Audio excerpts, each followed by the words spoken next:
Another new blog. তো আজকে তোমাদের সাথে একটা কথা শেয়ার করছি। আমি যখন কলকাতাতে যাব তার আগে থেকেই না ভাবছিলাম যে এইভাবে রিলস বানাবো, এই করব সেই করব, একটা সিরিজ খুলবো কলকাতা ডায়েরিজ দিয়ে।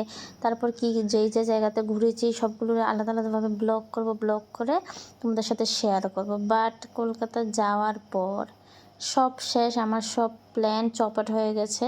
মানে ঘুরেছি বাট সেভাবে কোথাও ক্লিপ নেওয়া হয়নি, সেই এক্সপেকটেশনভাবে ব্লগ করা হয়নি, কেন জানি না আমার মন থেকে দেয়নি, হয়তো ফ্যামিলি থেকে দূরে বলে।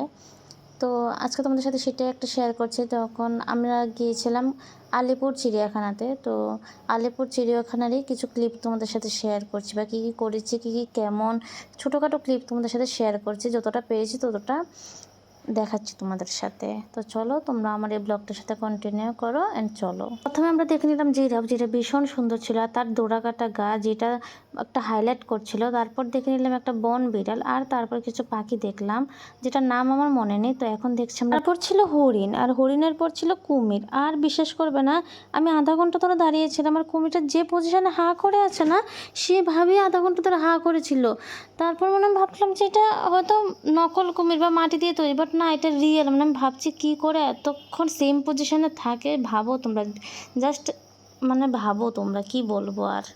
কুমিরের পর আমরা চলে গেলাম এই সাদা সাদা পাখিগুলো দেখতে, আর পাখিগুলো দেখার পর চলে গেলাম এই ভাইয়ের দোকান। আর এই ভাইয়ের দোকানে সত্যি এত ডিলিশিয়াস খাবার ছিল, সবগুলোই খেয়ে নিতে ইচ্ছে করছিল। তো তাই এখন আমার খিদেও পেয়েছে খাবারগুলো দেখে।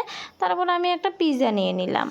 পিৎজাটা খাওয়ার পর আমি চলে গেলাম রেপটাইলসের এখানে। আর বিশ্বাস করো, কত বড় বড় সাপ, মানে কি বলবো, গায়ে না পুরো কাটা দিয়ে দিয়েছে। ও মাই গড, দেখতে পাচ্ছ এই পুরো ঘরটাই কিন্তু সাপে ভর্তি। মানে কত রকমের যে সাপ আছে, অর্ধেক তো আমরা দেখতে পারিনি, অর্ধেক সব গর্তের ভিতরে। বাট বিশেষ করে ভীষণ সুন্দরও ছিল, প্লাস গায়ে না পুরো কাটা কাটা দিয়ে দিচ্ছিল। বাবা গো, খুব ভালো একটা এক্সপিরিয়েন্স ছিল, বাট ভীষণ ভালো ছিল, অনেকটা ক্লিন ছিল।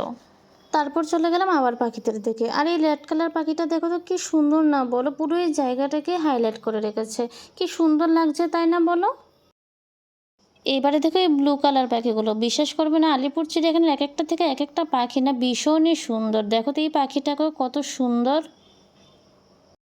তারপর দেখবো মেন জিনিস, কলকাতার শান্তি রয়্যাল বেঙ্গল টাইগার। আর দেখো এটা টাইগারটা কি সুন্দর, মানে চোখে সরাতে পারছি না আমি, বিশ্বাস করো। এবার দেখবো জিরাফ, কত সুন্দর আর কত লম্বা গলা। দেখো এই লম্বা গলার জন্য ও ঠিকমতো নিচ থেকে খাওয়ারও খেতে পারছে না, ইস বেচারা। তারপর আমরা দেখবো সিংহ আর হোয়াইট টাইগার। ভাবলাম এগুলো একটু গর্জন করবে, বাট এই কতক্ষণ দাঁড়িয়েছিলাম একটাও গর্জন করেনি, যেটা আমার থেকে সব থেকে স্যাডেস্ট পার্ট লাগলো এই ট্রিপে। এখানে আমরা চলে এসেছি পাখিদের কাছে। এই পাখি দুইটা দেখো কি রোম্যান্স করছে না কি করছে সেটা জানি না, বাট ভীষণ সুন্দর লাগছে, হয়তো খাওয়া শেয়ারিং করছে, বাট ভীষণ সুন্দর লাগছে এই পাখিগুলো।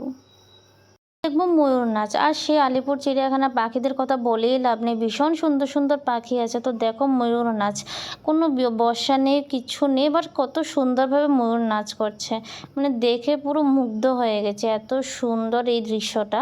মানে আর জানি না আর কখনো দেখতে পাবো কি না, বাট আমি অনেক লাকি যে এই টাইমে গিয়েছি, আর এই টাইমে ময়ূরটা পাখা মেলে নাচছে।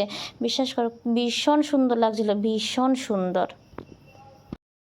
আর তোমরাও আমার সাথে ময়ূর নাচ দেখো, আর দেখতে দেখতে এই ভিডিওটাকে লাইক করে দিও, চ্যানেলটাকে সাবস্ক্রাইব করে দিও। Bye guys, have a good day.